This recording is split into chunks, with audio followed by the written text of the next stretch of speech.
Séance. Voilà, nous sommes en train d'enregistrer. J'ouvre le diaporama. Vous voyez le diaporama? Oui. OK. Alors, si vous voyez le diaporama, c'est ça l'essentiel. Bien. Alors, d'abord, je voudrais vous dire que vous pouvez voir déjà les 3 premiers films en YouTube. Je les ai mis, j'enverrai le lien YouTube. Je les ai mis exprès là-bas parce que ça sera plus facile que de le descendre sur votre ordinateur et tout. À partir de maintenant, tous les films vont passer en YouTube. Ça sera beaucoup, beaucoup mieux. Les PowerPoint aussi ou non? Après, Pardon? tu les envoies. Le PowerPoint, tu l'envoies par. Non, le Sur PowerPoint, j'enverrai toujours par WhatsApp. Comme... Ouais, ok, d'accord. Ok. Bien. Alors, la dernière fois, nous avons vu le rapport à la guerre chez un certain nombre de penseurs qui voyaient dans la guerre quelque chose de naturel. C'est-à-dire, on a parlé de l'espèce ancienne, etc. C'est naturel. La guerre, c'est quelque chose qui se rattache à l'être humain, qu'on le veuille ou qu'on ne le veuille pas, c'est comme ça, il y a la guerre. Et alors, il y a eu des gens qui se sont opposés à ces théories-là, et puis il y a d'autres théories, et j'ai commencé à vous parler de Gaston Boutoul, qui était un sociologue français, jusque dans les années 60 du siècle dernier, et qui a défini un nouveau sous-produit de la recherche sociologique qui s'appelle la polémologie, c'est-à-dire définit lui-même comme l'étude objective et scientifique des guerres en tant que phénomène social. J'adore le mot objectif. Parce que le mot objectif ne se réfère pas à grand-chose. Dès qu'on s'intéresse à l'homme, l'objectivité est quelque chose de très, très polémique. Il n'y a pas, il y a pratiquement pas d'objectivité dans ce que l'on essaye de définir par rapport à l'homme, que ce soit d'ailleurs par rapport à tout, hein, même l'étude des mathématiques, ça commence par axiomes, et ces axiomes sont un choix subjectif. Mais on ne va pas revenir là-dessus, on va s'attarder une seconde sur la polémologie. La polémologie, c'est la science de la guerre. C'est une branche, soi-disant, des théories de relations internationales. J'ai étudié à l'université les relations internationales. Je vois pas tellement le rapport, mais enfin, que les relations internationales traitent des rapports entre les nations et pas forcément de la guerre. Mais cette branche spécifique met l'accent sur la compréhension des conflits et leur origine. Et alors, Boutoul nous dit dans un livre qu'il a écrit qui s'appelle Le phénomène de la guerre, et il nous écrit comme ça. Et ça va nous rappeler le film que nous avons vu à la fin de la séance la dernière fois. Mais c'est chez les fourmis que l'on trouve les penchants guerriers les plus caractérisés. La guerre représente la mise en exécution de buts systématiques d'ordre principalement guerrier. Je me démarquerai un peu de ce qu'il dit là, dans la mesure où je ne crois pas que leur but soit d'ordre principalement guerrier, mais d'un ordre de survie, de maintenir le nid, de maintenir l'espèce, beaucoup plus la guerre. Et donc, on peut discuter son idée qu'il émet là. Je pense que Laurent est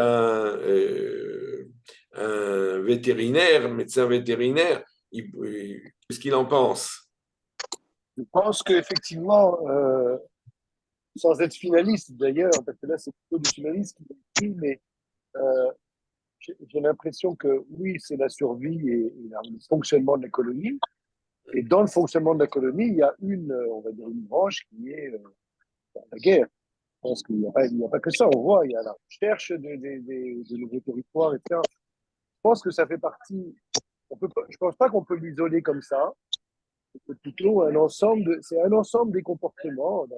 Dans les comportements, il y a des comportements de maternage, des comportements de recherche alimentaire, des comportements sexuels et des comportements guerriers. Moi, je vois ça plutôt comme ça. Oui, C'est pas un but en soi. Je ne crois pas que ce soit un but en soi. Non. exactement. C'est un moyen de survivre. Un moyen de survivre. Je pense plutôt. Oui. Donc, nous sommes bien d'accord sur la question. Chez les animaux, tout au moins, nous dit-il, la guerre n'existe que là où se rencontrent trois phénomènes. Ça, c'est intéressant ce qu'il dit là. La hiérarchie, le travail organisé et la propriété. Alors, on retrouve ça effectivement chez les fourmis. Hein. Ça, il y a une hiérarchie chez les fourmis. Ça commence avec la reine. Et puis, il y a tout un tas de niveaux. Mais si on va plus loin, est-ce que chez tous les animaux, il y a forcément hiérarchie Non, organisée? non, non, non. Non, Non, non, ça c'est sûr que non, non, non. Il faut déjà que ce soit des animaux sociaux, première chose. Alors, absolument. chez les animaux sociaux, en plus, la société, elle est quelquefois est variable en fonction notamment de la société quand il y a recherche sexuelle, et puis de nouveau chez les chats, par exemple, et puis il n'y a plus de société quand il n'y a plus de recherche sexuelle.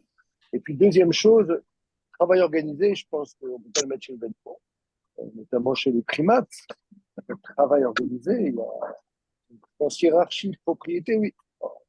En gros, si vous voulez, chez les animaux, la, la guerre, ou en tout cas le conflit, plutôt le conflit, l'agression, arrive en général au niveau de la recherche de ressources, que ce soit la propriété, l'alimentation, les femelles, etc.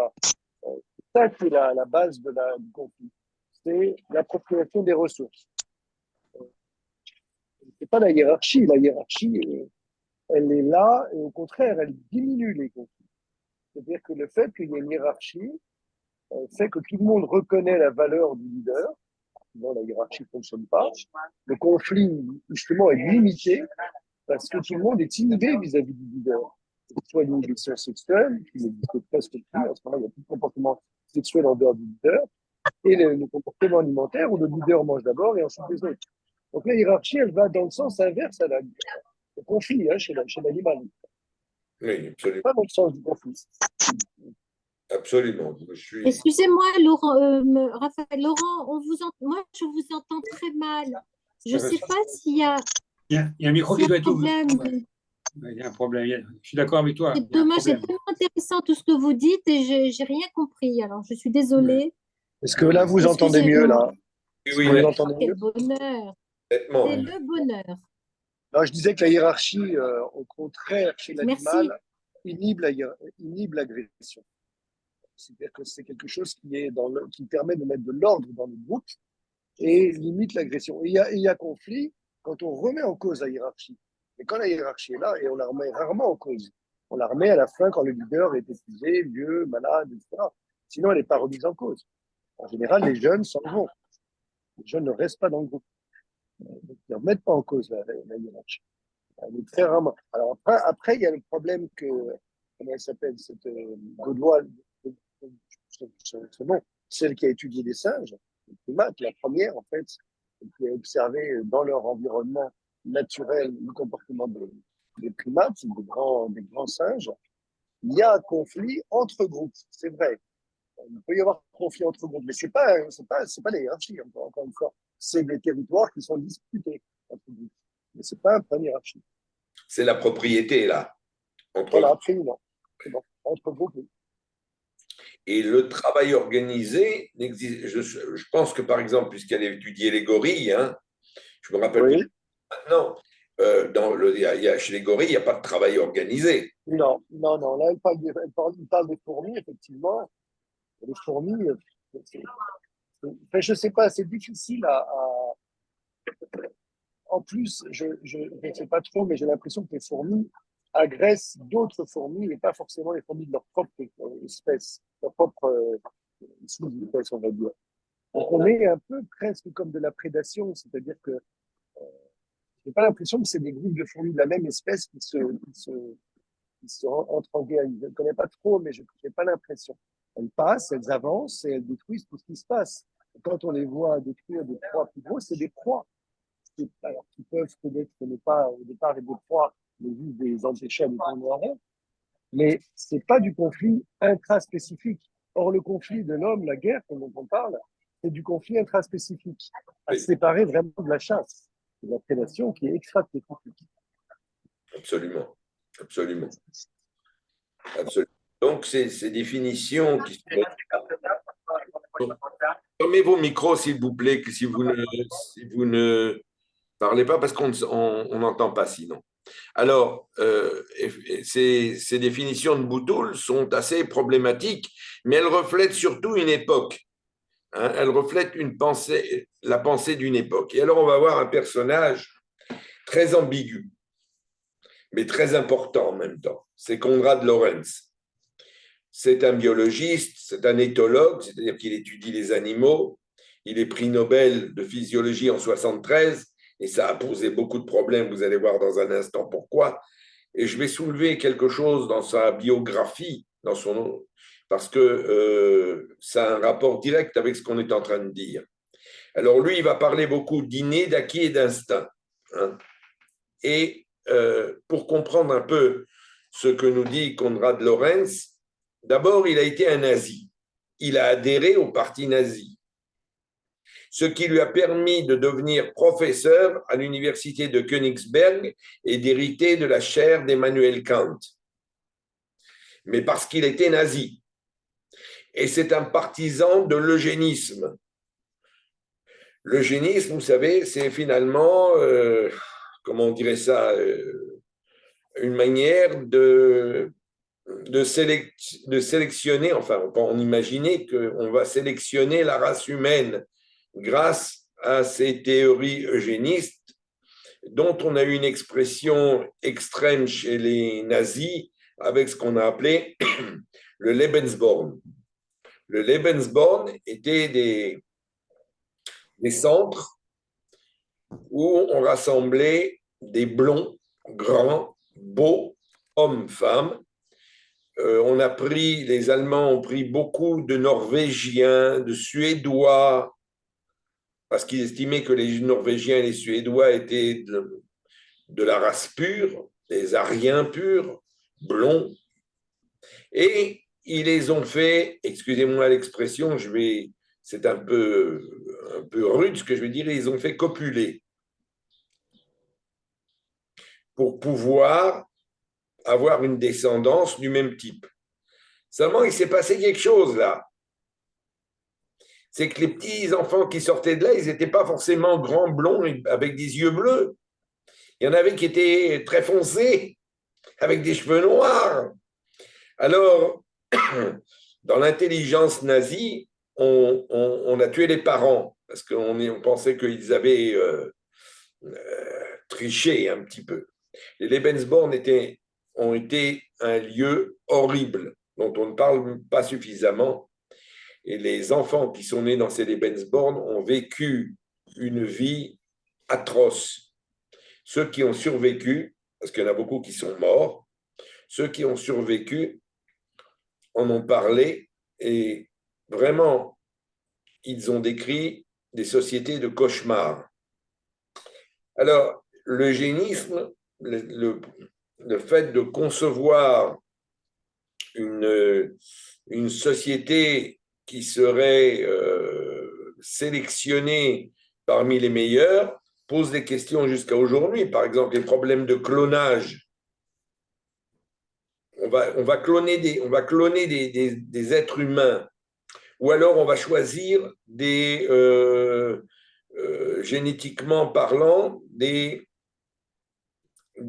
gènes qui pourraient convenir. Par exemple, celui-là, il était intelligent, alors il a sûrement des gènes de l'intelligence, donc on va vouloir avoir un enfant de ce type-là, etc. On a énormément de problèmes qui se posent. À Maizen, d'ailleurs, dont je parlais la semaine dernière, s'est beaucoup occupé de ces problèmes-là hein, dans les conseils d'éthique en Europe. Et Rafi, avant Lorenz, nous, on avait 2 Gobineau en France. Gobineau. Gobineau, oui, mais Gobineau, c'est le 19e siècle. Gobineau, Ouais. il va parler des races supérieures, des races inférieures. Mais il va tout simplement dire que la race blanche et une partie de la race blanche est supérieure aux autres races. Et il va hiérarchiser les races. Il n'est pas antisémite, Gobineau, hein, entre parenthèses, pas du tout. Il n'est pas antisémite, mais il hiérarchise, il donne une hiérarchie des races qui est le fait du 19e siècle où on considérait que l'homme blanc était l'expression même de la réussite biologique. Bon. Vous savez, c'est une vieille conception, le blanc et le noir, et elle remonte très loin, puisqu'on voit dans les textes bibliques déjà que le fils maudit de Noé est un noir. Enfin, il est tendance noire, on n'en sait rien. Et c'est ce que vont reprendre les textes après en disant oui, il est noir. Et c'est ce qui fera dire à Maïmonide, et ça nous fait un peu sonner les oreilles, que les noirs, c'est le lien, la jonction entre l'animal et l'homme. C'est le lien manquant, le chaînon manquant. C'est écrit dans le guide des égarés, et ça fait mal quand on lit ça, mais c'est l'époque. C'est comme ça que l'époque voyait les Noirs, comme une sous-race. Et le 19e siècle a repris ça de plus belle. Hein. Au 19e siècle, c'est vraiment quelque chose de fondamental. Vous pouvez voir, il y a énormément de documentation là-dessus où on vous dit on vous montre que les Noirs sont des sauvages et que c'est finalement des sous-hommes, quoi. Ceux qui viendront contredire ça sont les sociologues. Lucien Lévy-Bruhl, etc. Alors là, ils vont contredire ces choses-là. Mais ils ne seront pas très entendus, hein, ils ne seront pas très écoutés. Donc, oui. Juste une petite parenthèse ou remarque, c'est que dans les sphirotes, la Kabbale, enfin, dans les sphirotes, la couleur de la malchoute, c'est le noir. Et la malchoute, c'est la royauté. Enfin, c'est complètement différent de ce qu'on connaît dans l'ordre de la nature. Oui, le noir, le deuil, le noir, c'est Ram, etc. Enfin, ce que tu as dit auparavant. Bon, j'ai juste une remarque que je fais. Et ça va me rajouter quelque chose parce que les premières représentations de Jésus en Occident, ce n'est pas un Jésus blanc, mais un Jésus noir. Et ça, c'est intéressant. Pourquoi en Occident, on va nous présenter Jésus noir et pas Jésus blanc? Mais je veux pas, on n'est pas en train d'étudier le racisme maintenant, mais tout de même, ça a un rapport avec ce qu'on est en train de dire, puisque on parle d'une sélection naturelle, et Konrad Lorenz est un farouche défenseur de cette sélection naturelle par les races les plus puissantes, c'est elles qui doivent annihiler d'une certaine façon les autres races.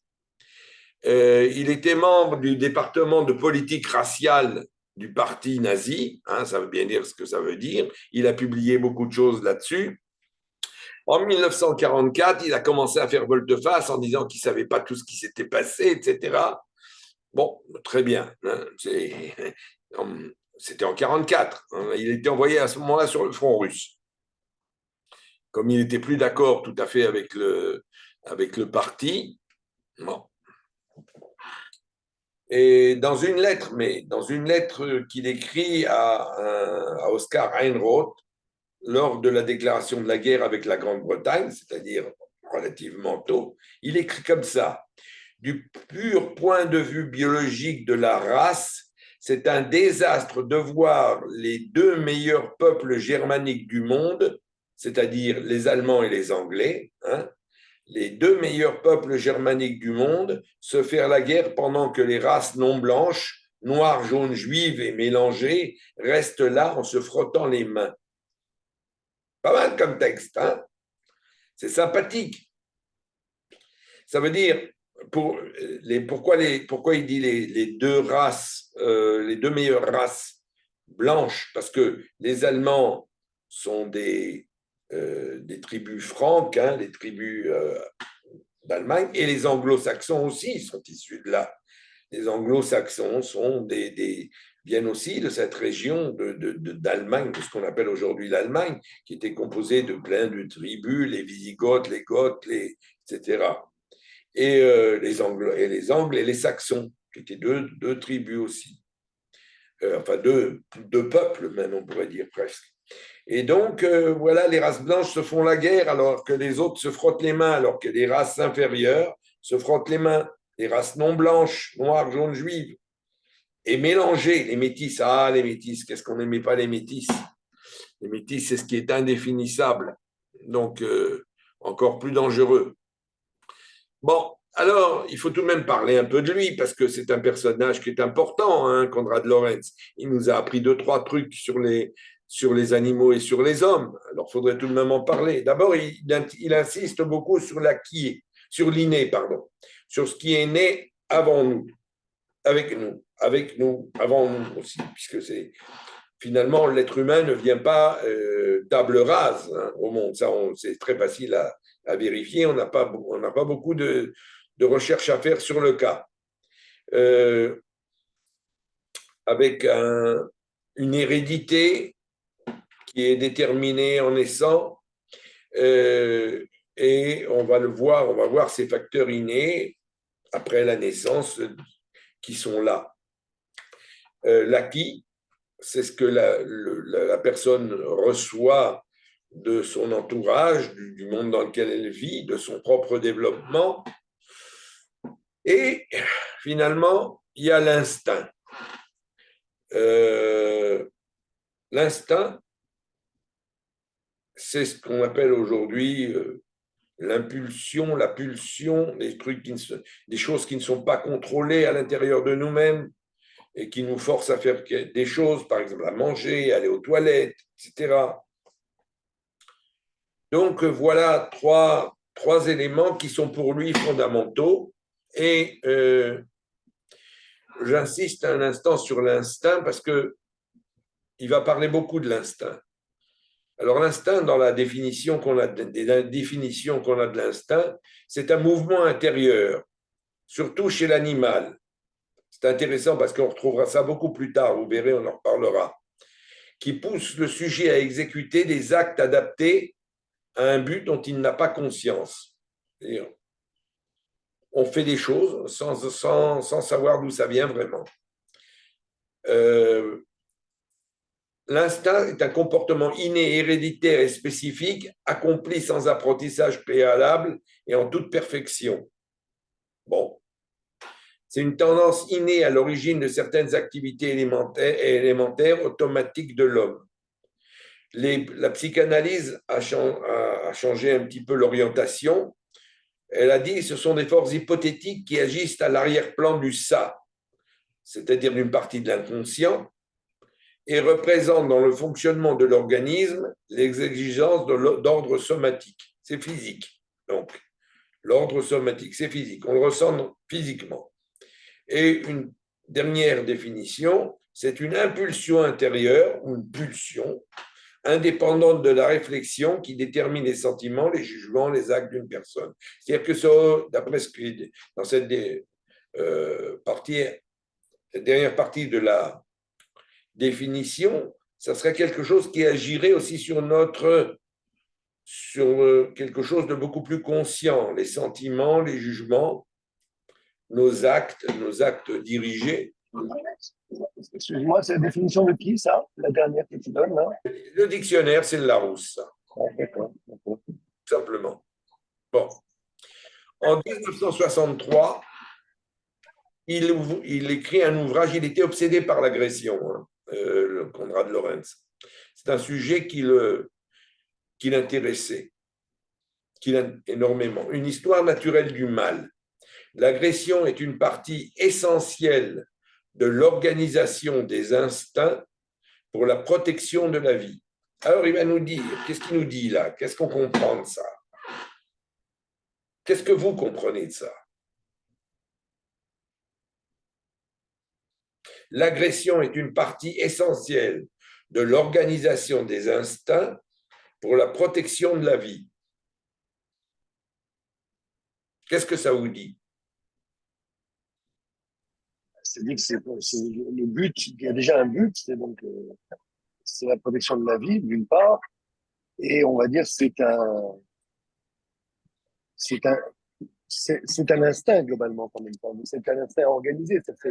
C'est pas seulement l'instinct, c'est quelque chose qui va se mettre en place avec d'autres comportements, tels que comportements moteurs, etc., pour, euh, pour, pour ce but qui est la protection de la vie. Je pense qu'effectivement, c'est pas tout à fait correct.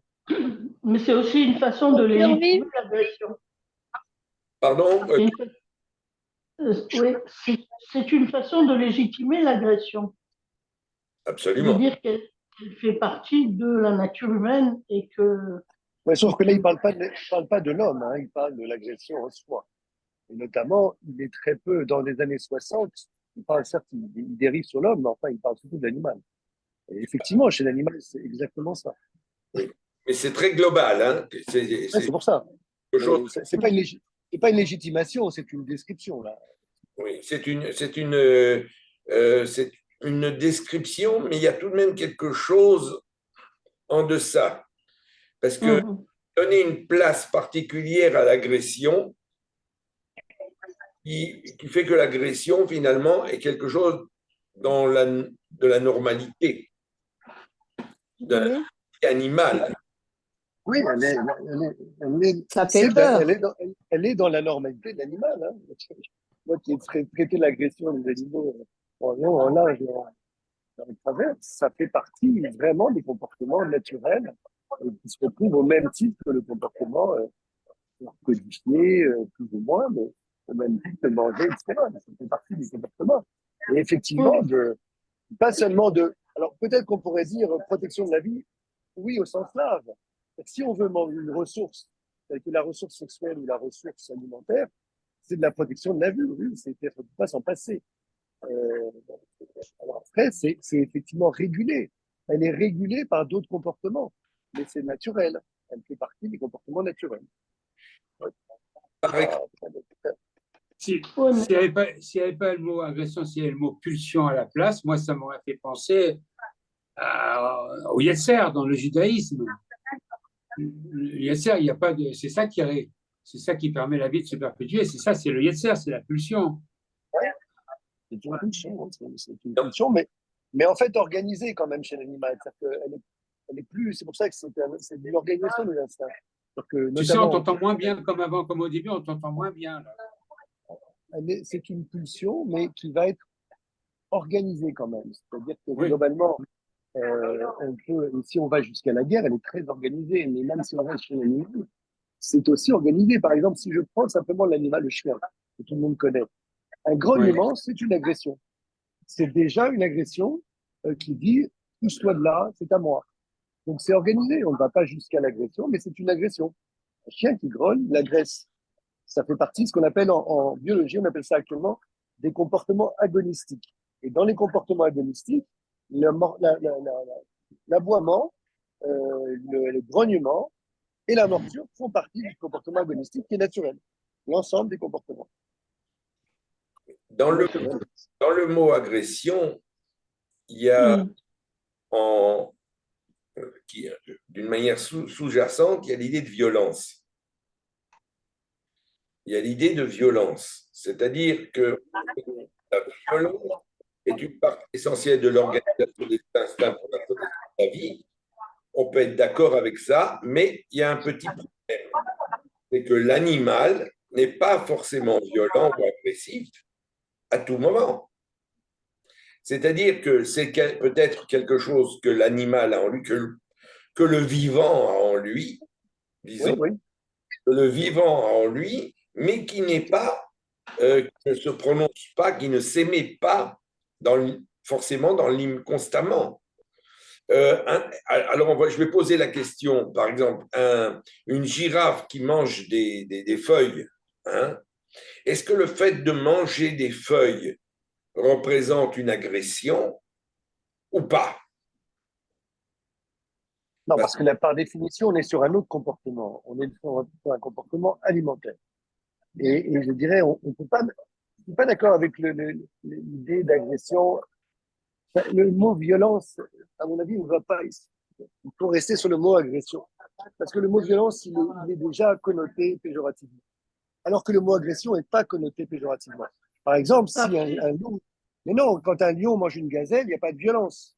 Et pourtant, il utilise les mêmes choses. C'est-à-dire qu'il va donc, utiliser les choses naturelles pour vivre. Sans, la girafe, elle a la chance de manger des feuilles, mais le lion, lui, il mange des carnivores. Il ne peut pas manger des feuilles. Il doit manger. Donc, on ne peut pas dire que le lion est violent. Donc, le comportement violent, on pourrait le mettre quand c'est, encore une fois, on revient sur l'agression intraspécifique, où, à la place de négocier, à la place de parler, parlementer, on va mettre un autre comportement et on va donc utiliser un comportement agressif. Alors là, on peut mettre de la violence quand on travaille d'espèces dans la même espèce. Mais la girafe, et quand on est sur deux mondes différents, le monde végétal et animal, on est encore plus loin. Mais restons sur le lion avec la gazelle, il n'y a pas de violence. Vous avez de la chance, vous, d'avoir un boucher qui vous tue votre viande et qui vous la met dans votre supermarché, mais quand vous étiez dans l'homme préhistorique, c'est à vous de tuer la viande. D'accord? Ça veut dire que ce n'était pas de la violence. C'est un comportement qui fait partie du comportement de chasse qui est utilisé pour que l'on puisse vivre. Il ne faut pas mettre la violence sur ce comportement-là. Je ne crois pas que ce soit le bon mot. Et l'agression, c'est l'ensemble des comportements, on va dire, encore une fois, les comportements. Ça veut dire que tu dis que la violence est anthropomorphique, alors presque, tu dirais. Non, je dirais que la violence, c'est lorsqu'on est dans la même. Je ne sais pas anthropomorphique. Parce que je pense que là, on est dans le même problème que chez l'animal. C'est-à-dire que lorsqu'on est en train d'être violent avec un autre humain, on utilise quelque chose qui est humain. Quand un chien est violent avec un autre chien, il parle bien d'un chien, c'est de la violence, effectivement, et c'est pas anthropomorphique, c'est de la violence. Les deux sont de la violence parce qu'on est sur comportement, on choisit un comportement pour intimider, pour avoir quelque chose, et on pourrait faire autrement.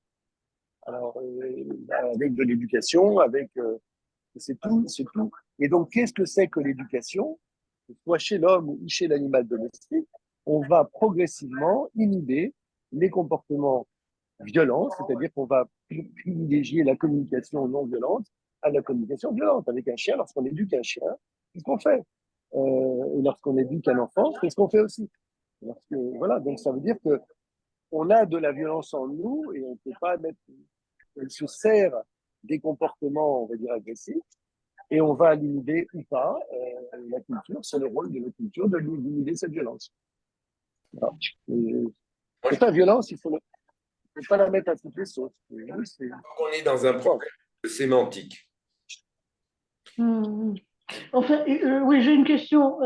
L'histoire du mal s'adresse préférentiellement aux comportements animaux ou serait une mesure quelque part des comportements humains? Je n'ai pas lu le livre, donc je pose la question. Je l'ai lu, c'est mon premier livre d'éthologie que j'ai lu quand j'étais jeune. C'est ça d'ailleurs qui m'a fait devenir vétérinaire, oui, donc c'est un livre important. C'est surtout animal. Est-ce que vous pouvez vous rapprocher de votre micro, s'il vous plaît? Je dirais c'est surtout animal, mais il va dériver vers l'humain aussi. C'est-à-dire qu'il y a trois quarts d'animal, un quart d'humain. Je sais plus combien, mais en fait, c'est surtout animal. D'ailleurs, il se sert des comportements animaux pour étudier le comportement humain. Il s'en sert, mais c'est vrai que, et je pense qu'il a raison. Parce qu'effectivement, et là, si on revient à tout le sujet sur la guerre, cette agression, elle fait partie des comportements biologiques. Et effectivement, tout l'enjeu, c'est de réguler ces comportements biologiques innés. Je pense qu'il a raison. Non, il a tout à fait raison de le faire, mais je sais pas, mais personnellement, dans le terme agression, je suis assez de l'avis de Raphaël. J'entends quand même un acte violent par définition. Je ne donne pas le degré de violence, mais je dis que agresser quelqu'un, c'est être quelque part violent vis-à-vis de ce quelqu'un. Ça n'est pas simplement soumettre de façon idéale, que ce soit un animal ou que ce soit une autre personne. c'est un Oui, acte, enfin, c'est un acte violent, oui. Je dirais, oui, sauf que, excuse-moi, juste pour clarifier, je suis d'accord, mais c'est la violence que je trouvais Pardon? problématique. C'est le mot violence que je trouvais problématique, pas le mot agression. C'est-à-dire qu'il y a des, encore une fois, il Pour faut moi, c'est distinguer. pareil. Non, parce que la C'est pas- violence, c'est pas du tout la même chose. non, mais Parce que, en fait, je crois on peut faire la paix entre nous si on dit comme ça, que l'agression est quelque chose de beaucoup plus inconscient que la violence. La violence étant beaucoup plus consciente. C'est un acte qui permet comment on dirait ça en français, d'envahir l'autre d'une certaine façon, de forcer l'autre. oui, je suis d'accord. L'agression, c'est pas ça. Oui, Ah, mais je suis pas d'accord. Non, non. Oui, Je ne parlerai pas d'agression s'il n'y avait pas de violence. quelquefois, André, Entrer en contact avec quelqu'un n'est pas forcément agresser quelqu'un. non, bien sûr. Agresser quelqu'un, c'est mettre un degré de violence et de force et de je Oui, sais pas quoi. sauf qu'encore une fois, il faut séparer l'animal, cette fois-ci, de l'homme. C'est-à-dire que là, si on parle sur l'homme, je suis d'accord avec vous. Si on parle sur l'animal, il faut séparer cette problématique d'agression, de violence. Encore une fois, l'agression, et c'est pour ça qu'on a des mots différents. L'agression intraspécifique et extraspécifique, c'est pas la même chose du tout d'agresser un membre de son groupe que d'agresser une proie. Ça n'a rien à voir. Pourtant, les deux sont des agressions. D'accord? Donc, c'est juste que le mot agression ne va pas pour l'animal parce qu'une Oui, grande vous partie de voulez dire qu'il n'a pas conscience de vouloir être violent. C'est ça que oui, vous ça fait voulez pas. dire. L'animal n'a pas conscience de vouloir Oui, être ça méchant dépend. vis-à-vis de la Ça- biche. là, Absolument. Il faut vraiment séparer cette proie. C'est pour ça que tous les comparaisons entre chasse et guerre sont fausses. Ne peuvent pas fonctionner. Que la guerre se passe à un individu de son même espèce. La chasse, c'est un individu d'une autre espèce. Oui, Moi, André, je oui, voudrais je dire pose la quelque question. chose. Moi, je voudrais poser une question. allez-y, André, allez-y. Si on est agressé, c'est-à-dire qu'on est agressé fortement, bien entendu, humainement, hein, je parle bien entendu, est-ce que on peut devenir très agressif, on peut être vraiment dans l'agression, mais par défense, par légitime défense. Et c'est en cela que cela peut amener la guerre. En tout cas, c'est le cas de figure. Et je pense que c'est voilà, là, il peut. Mais c'est parce qu'on est agressé. Voilà. Il y a agression, donc il y Je a un voudrais dire instinct. quelque chose. Est-ce qu'on peut l'appeler instinct? Voilà. Je laisse parler Maïssa. Merci. Bonjour. Je voudrais dire quelque chose. Le fait que Laurent a parlé du choix tout à l'heure, ça me paraît très important. Et aussi de ce que vous avez dit, Raphaël, par rapport à l'inconscient. C'est-à-dire que quand quelqu'un va être agressif, ce qu'il y a sous-jacent, c'est qu'il se sent attaqué, c'est une défense. Exactement, c'est ce que je viens de dire. Oui, oui, mais je le dis peut-être autrement par rapport à l'inconscient. C'est-à-dire qu'en fait, il va agresser, il va donc fabriquer de la dopamine, il va avoir de la pugnacité pour répondre à, à une attaque entre guillemets, qui peut-être n'en est pas forcément une, mais c'est peut-être lui, il va le sentir comme ça, puisque des fois, une personne, elle va être agressée alors qu'elle a rien fait d'objectif. Bon, on pourrait reprendre le mot de Raphaël tout à l'heure, qui est difficile à définir. Et donc, ce choix qui est à ce moment-là donné va être un choix pour la vie, en fait, va être un choix positif. Tandis que la violence, ça va être pour détruire. C'est beaucoup plus, il y a une notion de destruction dans la violence qu'il n'y a pas forcément dans l'agression ou dans l'agressivité. L'agressivité, c'est une réponse consciente ou inconsciente à quelque chose qui vient vers soi. Je vais compliquer le débat. Mais il faut faire la différence entre l'agression et l'agressivité, je crois. Oui, c'est tout à fait différent, absolument. Et je voudrais compliquer le débat. J'ai vu il y a au moins 4 5 ans un documentaire absolument extraordinaire où on voyait un anaconda mâle s'approcher d'une femelle anaconda, se rendre compte, je ne sais pas comment, qu'elle était déjà, qu'elle avait déjà été, comment dire, Fécondé? fécondée, merci, qu'elle avait déjà été fécondée. Qu'est-ce qu'il a fait? Il l'a avalée. C'était absolument extraordinaire parce qu'il ne pouvait pas l'avaler, elle était trop longue pour lui, puisque lui était à peu près de la même longueur.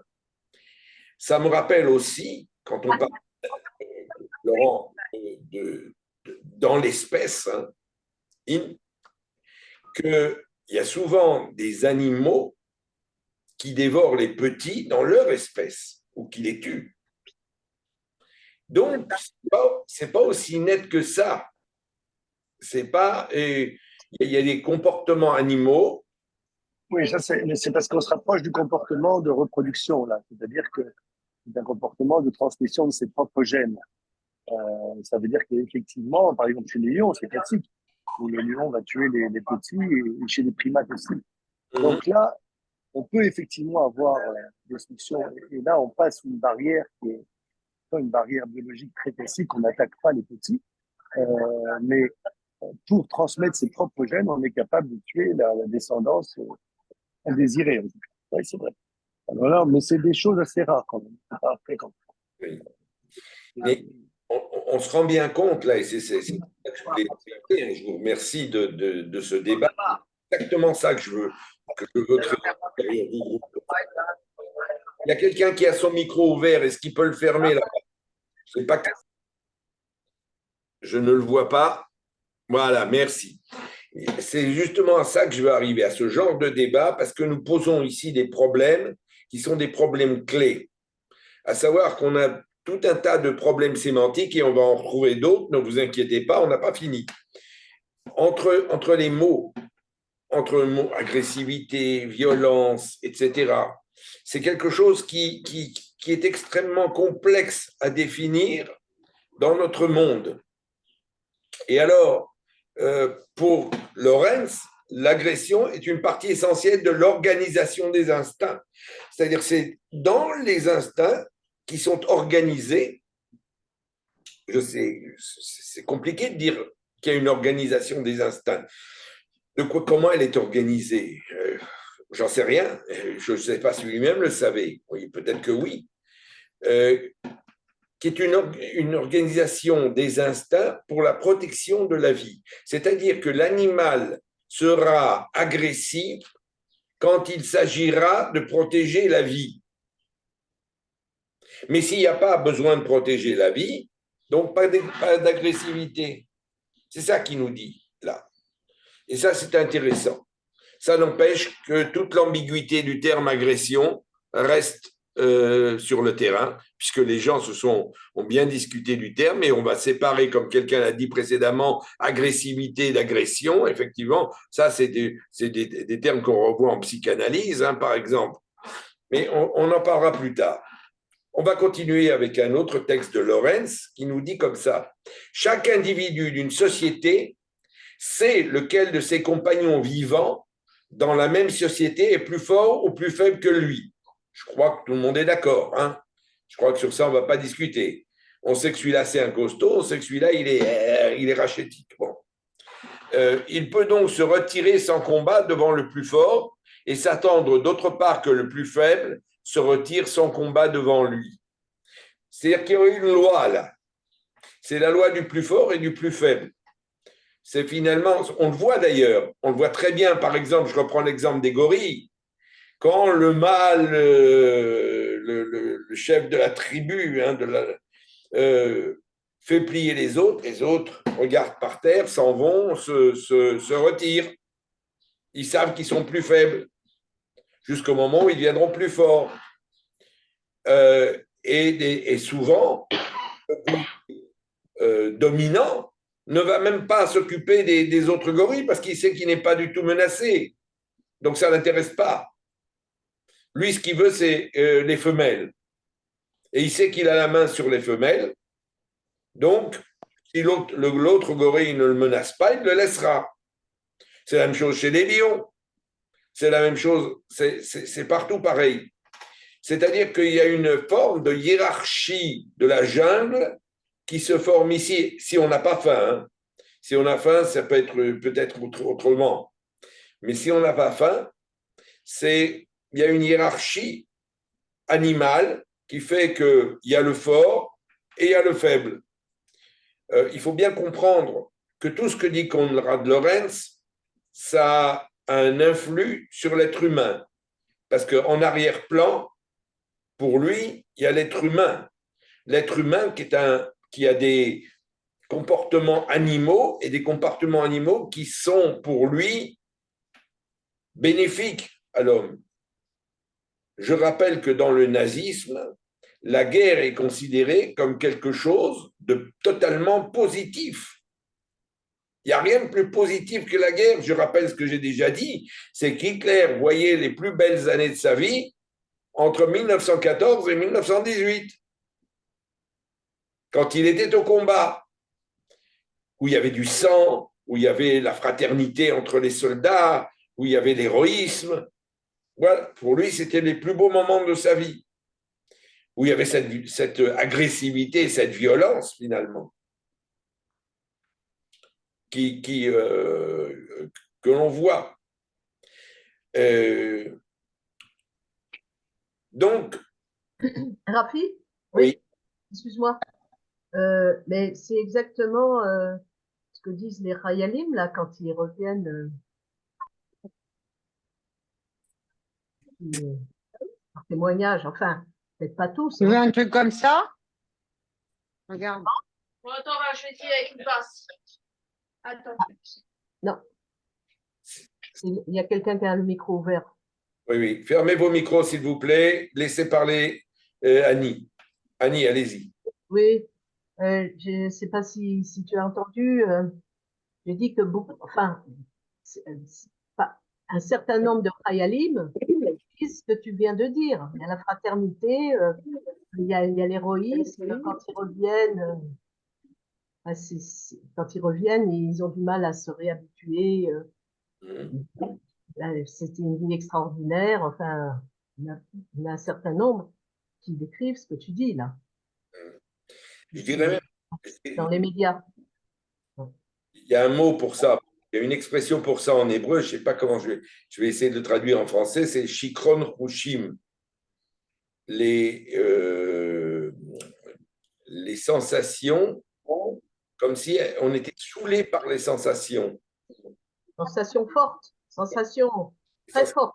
Très fortes qui provoquent des comportements complexes par la suite et pour ceux qui provoquent des problèmes de réinsertion, société civile, etc. Donc, oui, c'est évident que il y a des points communs là, c'est évident, c'est sûr. Il y a même des soldats, puisqu'on le sait aujourd'hui, hein, puisqu'on parle de la guerre, qui ont beaucoup de mal à se retrouver dans la vie civile et qui voudraient continuer d'une certaine façon cette vie où on est constamment sous adrénaline. C'est vrai que l'adrénaline, finalement, ça peut devenir une drogue. On peut être addict à l'adrénaline. Hein. J'en ai connu des gens addicts à l'adrénaline qui prennent leur voiture et qui roulent à 200 à l'heure sur une route en Israël. Je vous garantis qu'en Israël, rouler à 200 à l'heure, c'est pas. Il faut être drôlement bien bâti pour le faire. Donc, il y a des gens qui ont besoin de se mettre en danger. J'en connais beaucoup. Ils vivent de cette sensation. Ils sont complètement. C'est comme s'ils prenaient de l'héroïne presque. Donc, mais c'est un cas particulier. Pour l'instant, revenons à notre Konrad Lorenz. Tout le malheur vient précisément, nous dit-il, du fait qu'il est au fond une créature inoffensive et omnivore, ne possédant pas d'armes pour tuer de grandes proies et par conséquent dépourvu de cas de ces verrous de sécurité qui empêchent les carnivores professionnels de tuer leurs camarades de même espèce. Alors, moi, j'ai des gros problèmes avec ce texte. Pas vous? Je pense qu'il a été mal, je pense qu'il a été mal traduit.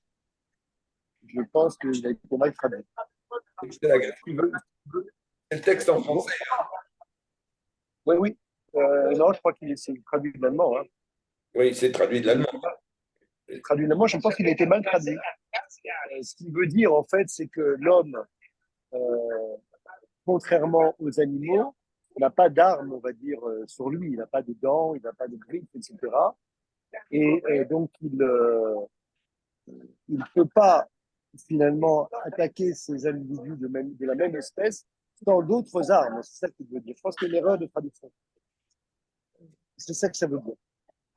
Oui. Parce que là, c'est pas clair, effectivement. C'est-à-dire qu'en fait, il n'a pas l'arme naturelle. Il n'a pas d'arme naturelle pour tuer.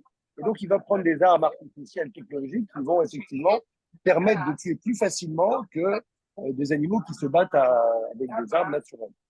C'est ça qu'il veut dire, je pense. Il y a un paradoxe. Et qui sont les carnivores professionnels? Ben, c'est les loups, c'est les lions, etc., qui ont des armes, les dents, etc. Les C'est le même griffes. principe. Les Voilà. griffes. Et nous, on n'a pas ces armes naturelles. Alors, en fait, il manque le mot naturel. Il manque le mot naturel. Je pense que c'est parce que l'allemand, je inverse les phrases. J'essaierai de retrouver la phrase. On a des mains. Oui, mais enfin, on tue rarement avec les mains, il faut plus que ça. Donc, on n'est pas capable de. C'est difficile de tuer avec des mains, il faut être un technicien. Vous-même, sans armes, vous ne pouvez pas tuer. Alors que l'animal n'a pas besoin d'armes pour tuer. Il tue avec ses armes à lui, ses dents. L'homme, il a besoin déjà d'outils. Je ne peux pas Oui, aller. mais il parle des carnivores, des professionnels qui tuent les animaux Oui, mais- de même espèce. Oui, justement, les carnivores professionnels, c'est déjà comment ça s'appelle? C'est déjà des animaux sauvages. Oui, je suis d'accord avec vous.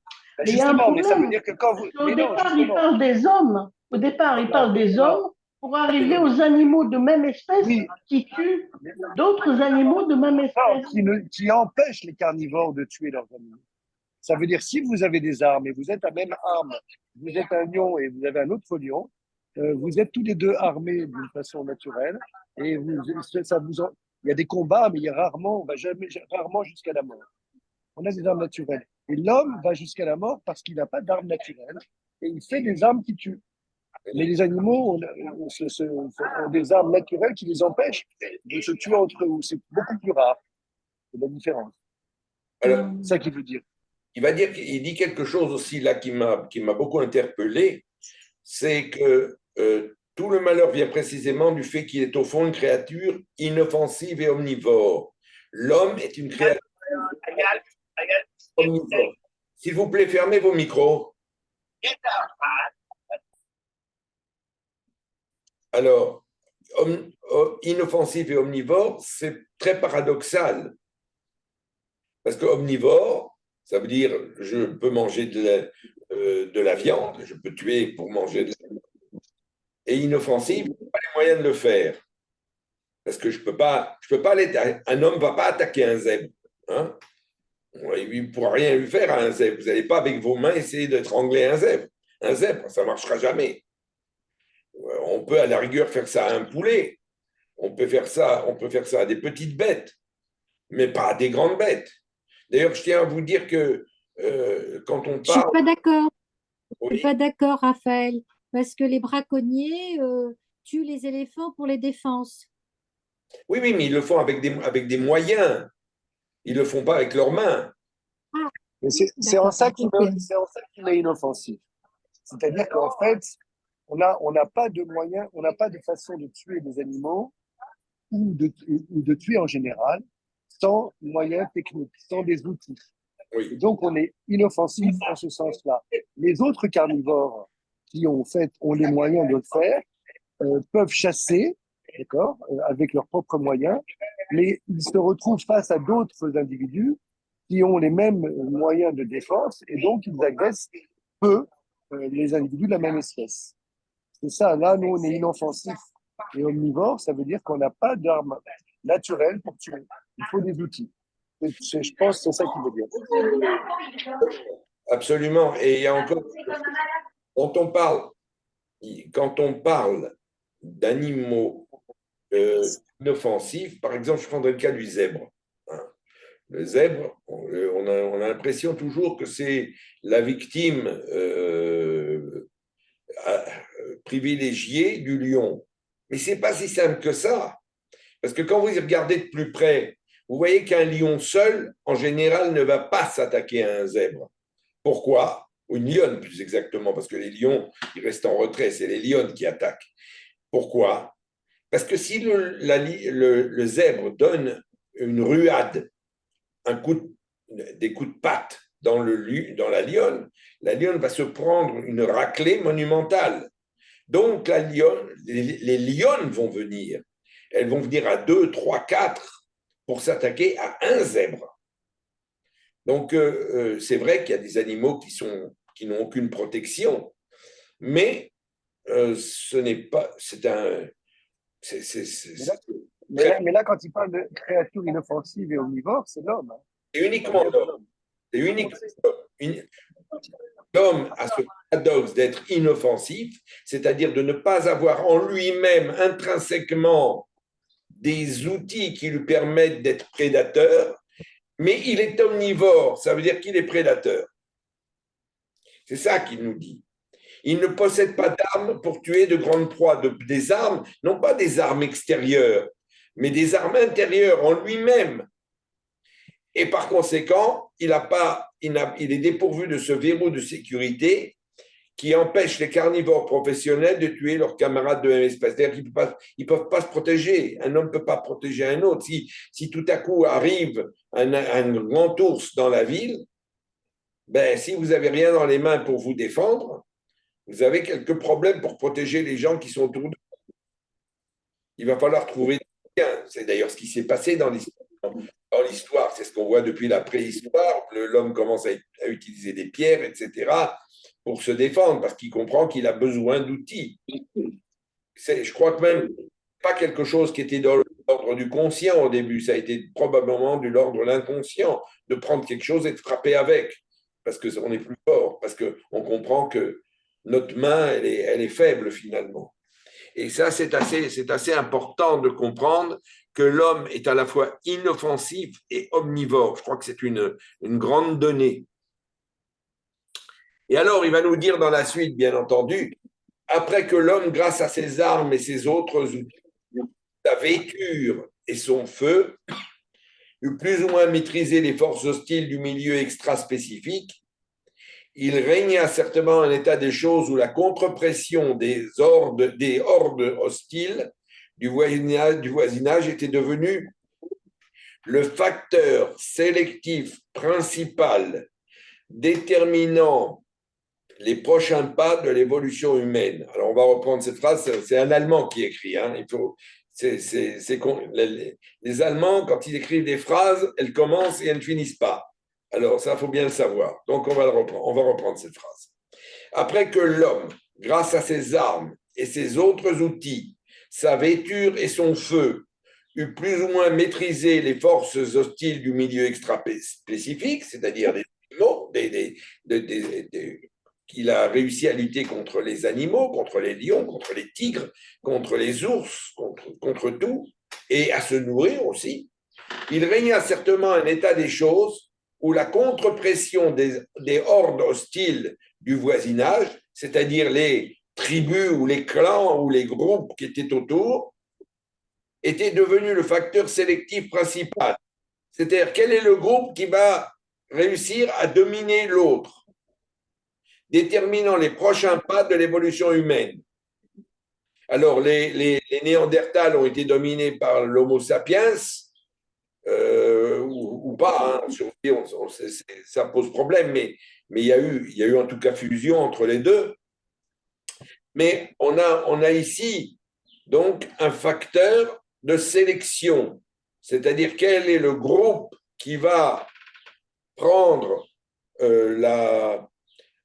qui va dominer l'autre groupe ou les autres groupes. Rien d'étonnant à ce que ce facteur ait produit un dangereux excès de ce qu'on est convenu d'appeler les vertus guerrières de l'homme. Alors pour lui, c'est là que ça commence. C'est-à-dire quand l'homme a compris, a réussi à éliminer les dangers extérieurs, plus ou moins, hein, c'est pas toujours vrai. On voit dans toute l'histoire que les animaux ont toujours joué un rôle et on en a toujours eu peur. Par exemple, pour parler de la France, il y a une légende en France qui n'est pas du tout une légende d'ailleurs, c'est la bête du Gévaudan. La bête de Gévaudan qui a fait des massacres. Qu'est-ce que c'était comme bête? J'en sais rien. Personne n'en sait vraiment trop rien. Il y en a qui disent que c'est des loups, il y en a qui disent que c'est des monstres, peu importe, c'est des légendes. Moi, je me suis posé la question si ça ne pouvait pas être un ours. Parce qu'il y avait des ours en France. Donc peut-être que c'était un ours. Allez savoir. C'était une grosse bête qui tuait. Et ça a duré très longtemps jusqu'à ce que ça disparaisse. Même aujourd'hui, il y a encore des rumeurs de la bête du Gévaudan dans certaines régions de France. Donc, on n'a pas éliminé totalement l'extra-spécifique. Mais il y a tout de même beaucoup moins de l'extra-spécifique. Et particulièrement dans notre société. Dans notre société occidentale, dans cette partie du monde, on a peu d'extra-spécifiques. Il y en a, mais très peu. Il y a des serpents qui sont dangereux, mais si vous comparez par exemple l'Europe avec l'Australie, il n'y a rien à comparer, hein, parce que l'extra-spécifique en Australie représente encore un très grand danger. Il y a énormément d'animaux venimeux, dangereux en Australie qu'il n'y a pas en France, qu'il n'y a pas en Allemagne, qu'il n'y a pas dans ces régions, mais que vous pouvez retrouver par exemple aux États-Unis. Je me rappelle être dans le Yosemite, dans le parc du Yosemite, et où il est écrit un peu partout, faites attention, si un ours arrive, laissez-lui votre nourriture. Et n'essayez pas de discuter avec l'ours. L'extra-spécifique est plus ou moins dominé, maîtrisé. Mais là où ça blesse, c'est entre les hordes humaines. Et là, ce sont les vertus guerrières qui vont faire en sorte qu'une horde va dominer les autres. Et je rappelle la définition du mot horde. Horde, ce n'est pas forcément une organisation anarchique, puisque dans l'origine même du terme, on parle de camp organisés, de camps militaires organisés. Donc, ça serait des groupes déjà organisés qui réussiraient à éliminer ou à dominer d'autres groupes. Et voilà finalement ce qu'on a là. Alors, est-ce que je peux... Oui. En fait, j'ai quand même l'impression qu'il n'explique rien, parce que d'où vient le fait que les hordes soient hostiles? Il part du principe, il constate qu'il y a des hordes hostiles qui se combattent, et de là, il tire que naissent à ce moment-là les vertus guerrières. Mais pourquoi elles sont hostiles? C'est toute la question. C'est toute la question du pourquoi de la guerre. En général, c'est pour les ressources. La plupart du temps, c'est pour les ressources. L'école, alimentaire, sexuelle, c'est pour les ressources. De la même façon que chez l'animal, c'est pour les ressources. Chez l'homme, la plupart des guerres au départ, en tout cas, entre peuples, c'est pour des ressources, notamment le territoire, la domination du territoire. Pour Lorenz, oui, donc il n'y a rien de nouveau sous le soleil, quoi. Non, bien sûr. Pour Lorenz, l'homme diffère de l'animal de par le fait qu'il va développer des outils, des armes, des choses que l'animal ne développe. Le feu, par exemple, hein, la vêture, ce qu'il appelle la vêture, c'est-à-dire que l'homme va réussir à s'implanter, à s'adapter à son environnement grâce à toute une infrastructure qu'il va construire autour de lui qui lui permettra de se mesurer à cet extra spécifique, c'est-à-dire aux animaux. C'est ça qui va se passer. Et alors, il va se poser la question, OK, maintenant, moi, j'existe et il y a mon voisin qui existe. Maintenant, mon voisin, il a un sol qui est meilleur que le mien. Donc, j'ai envie de mieux manger, je vais envahir son sol, où il a des femelles qui me conviennent mieux, et je vais aller capturer les femelles qui sont chez lui. Ou alors, il peut y avoir encore un facteur, et c'est un facteur qui est beaucoup plus élaboré à mon avis, c'est le facteur du pouvoir. Mais ça, c'est déjà très élaboré.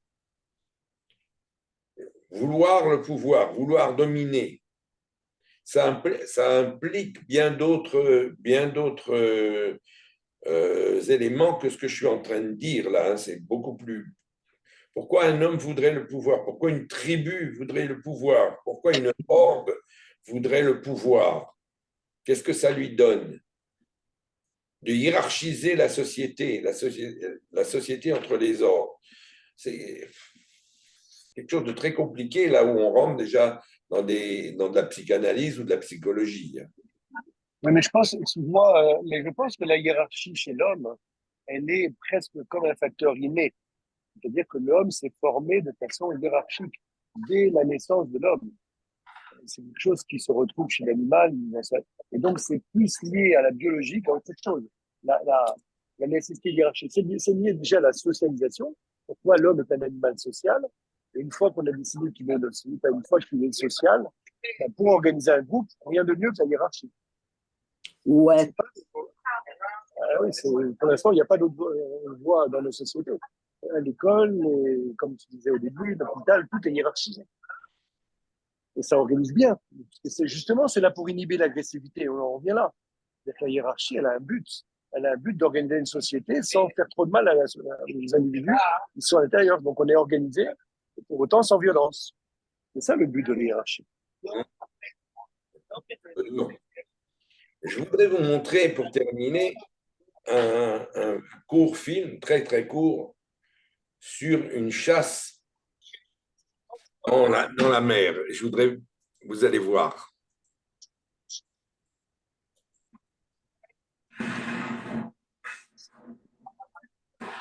Spreading out a spy hop, search the ice floes.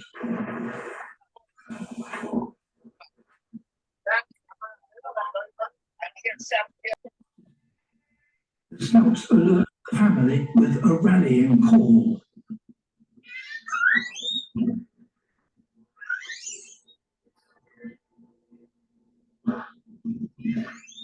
But if they are to catch a seal resting on such a large piece of ice, the hunters need to change their tactics.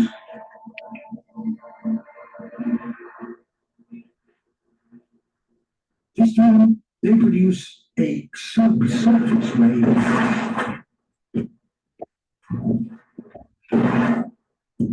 It breaks the ice into smaller pieces. But the seal still has a raft and appears to be protected from any oncoming wave. The matriarch whale, however, has a plan. Working in a coordinated way, the pod pushed the seal's ice platform into clearer water.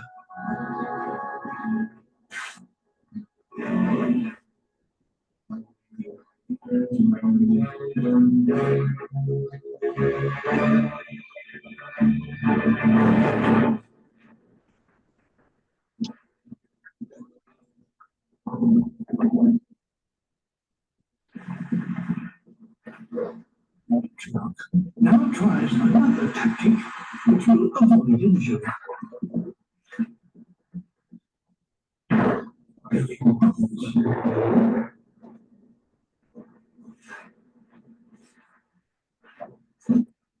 Disorientate the towering seal.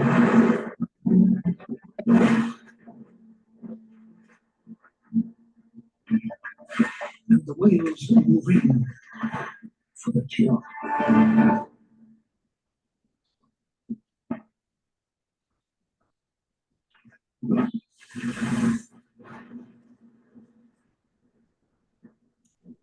about 100 killer whales in the world hunt using this technique.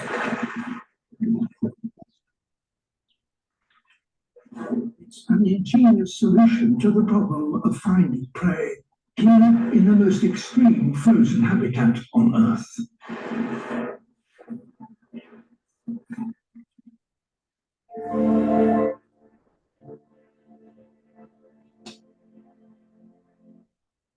Voilà. Alors, voilà, c'est une des nombreuses tactiques qu'utilisent les orques, là, on voit, où les dauphins font un peu la même chose, ils ont une autre tactique, mais on voit qu'il y a une compréhension de la situation. Il y a le phoque qui est placé à un endroit, donc il faut réussir à atteindre ce phoque. Comment on va faire? Donc on va casser la glace, on va rentrer sous la glace, on va tout casser, on va venir de tous les côtés à la fois, ils se mettent de tous les côtés à la fois de cette plaque de glace et ils vont casser la glace avec leur comment ça s'appelle, la queue du poisson, comment ça s'appelle, on dirait un nom, c'est ça. J'entends pas, Laurent, ce que vous dites. La nageoire caudale. Voilà.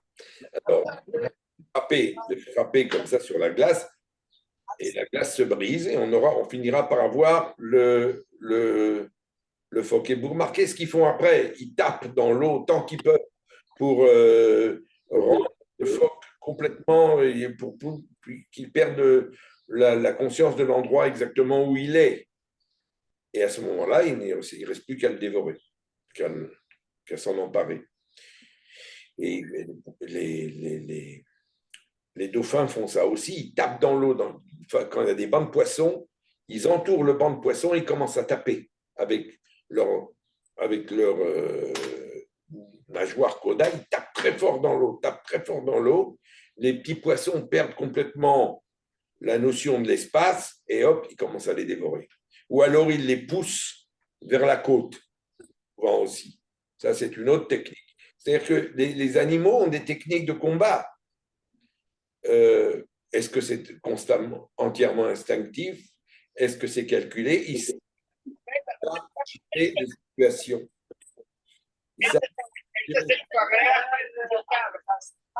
Fermez votre micro, s'il vous plaît. Je ne sais pas qui c'est qui a le micro ouvert. Il y a encore une autre chose que j'avais vue dans une émission, c'est extrêmement intéressant. Ce sont des petits poissons qui vivent dans des milieux de coraux. Et il y avait une anémone de mer, une grosse anémone de mer, et ils se protégeaient dans cette anémone de mer. Alors, qu'est-ce qu'ils avaient fait? Les poissons avaient amené un poisson, avait poussé une espèce de coquille vide sous l'anémone de mer pour pouvoir rentrer dans cette coquille vide et se protéger encore plus.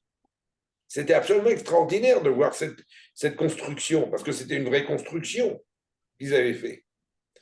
Donc, on a affaire ici à des choses qu'on ne comprend pas bien encore aujourd'hui. Mais on se rend compte que si on parle de conscience humaine, d'une certaine façon, on peut aussi parler de conscience animale. Elle est différente de la nôtre. De même qu'il y a communication très souvent entre les animaux, il y a communication, bien sûr, entre les hommes, mais on fonctionne dans des mondes qui sont des mondes parallèles, où on ne se comprend pas bien les uns les autres. Et tout ça, ça laisse à penser, parce que quand je dis on ne se comprend pas bien entre les autres, les uns les autres, il faudrait d'abord se dire ça aussi au niveau de l'homme. Le problème de la communication, à mon avis, dans la guerre, dans l'homme tue l'homme, se situe au niveau d'un certain niveau de communication. C'est sûrement pas le seul facteur, mais c'est un facteur très important. Bien, je propose qu'on arrête là aujourd'hui, parce que la prochaine fois, on va s'attaquer à un monsieur qui s'appelle Albert Einstein. je vous ai envoyé les textes d'Einstein, n'est-ce pas? Vous les avez reçus? Non. Non? Non. Je vais vous envoyer les textes d'Einstein. On n'a pas reçu. Je vous les envoie. Et ensuite, et de Freud, puisque Freud lui répond. Et ensuite, la semaine prochaine, nous parlerons d'Einstein. Et peut-être arriverons-nous à parler de Freud aussi, ou commencer, en tout cas.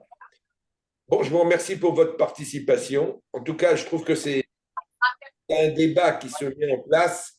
C'est ça que je veux. C'est à ça que je veux arriver. On ne fait que débuter, hein, parce que ça va prendre encore beaucoup de temps. Il y aura beaucoup de cours comme ça, en fait, de leçons, où on apprend les uns des autres. Et c'est ça qui est important. Parce que je crois on a besoin d'un brainstorming. On a besoin de parler de ces choses-là. On n'en parle pas assez.